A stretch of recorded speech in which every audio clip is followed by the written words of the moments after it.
ये तस्वीर भारतीय सेना के उस जवान की है जिसने बॉर्डर पर ड्यूटी के दौरान अपनी शहादत दे दी। यह बिलखता हुआ परिवार उस जवान का है जिसका पार्थिव शरीर उस दिन उसके गांव पहुंचा जिस दिन वह छुट्टी लेकर परिवार से मिलने घर आने वाला था। यह रोती हुई वीरांगना उस शहीद की पत्नी है जिसने महज 3 साल में ही अपने सुहाग को हमेशा के लिए खो दिया है। और अब ये तमाम लोग भारतीय सेना के उसी बहादुर जवान को अंतिम विदाई दे रहे हैं।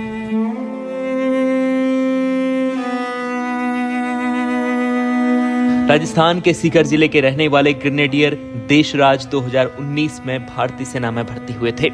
वह 13 जनवरी को घर आए थे और 1 महीने की छुट्टी के बाद 14 फरवरी को वापस ड्यूटी पर लौटे थे।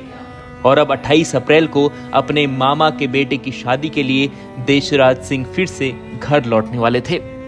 लेकिन होनी को शायद कुछ और ही मंजूर था। जिस दिन देशराज घर आने वाले थे उस दिन उनका पार्थिव शरीर तिरंगे पर लिपटकर उनके घर आया, जिसे देखकर उनका पूरा परिवार बिलख पड़ा है। ग्रेनेडियर देशराज सिंह की ड्यूटी चीन बॉर्डर पर थी। वह जब अपने बटालियन के साथ गश्त पर थे तो तभी ड्यूटी के दौरान वहां लैंडस्लाइड के चपेट में कई सैनिक आ गए और इसी दौरान वह देश के लिए शहीद हो गए। फिर जब ये खबर उनके गांव पहुंची तो उनकी 2 साल की बच्ची, उनकी पत्नी और उनकी मां सब बिलख पड़े। बच्ची का रो रो कर बुरा हाल हो गया, उनकी पत्नी बेसुध हो गई और पूरे गांव में शोक की लहर दौड़ पड़ी। अब शहीद देशराज की अंतिम यात्रा निकल रही है। इस अंतिम यात्रा में हजारों लोग शामिल होने भी आए हैं।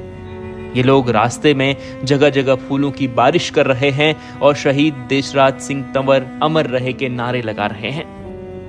3 पीढ़ियों से फौज में सेवा देकर देश सेवा में लगे इस परिवार को पूरा गांव सलाम कर रहा है और नम आंखों के साथ ग्रेनेडियर देशराज सिंह को अंतिम विदाई भी दे रहा है। मां भारती के लिए अपने प्राणों का बलिदान देने वाले भारतीय सेना के वीर जवानों को हमारा शत शत नमन। Bureau report, news 24।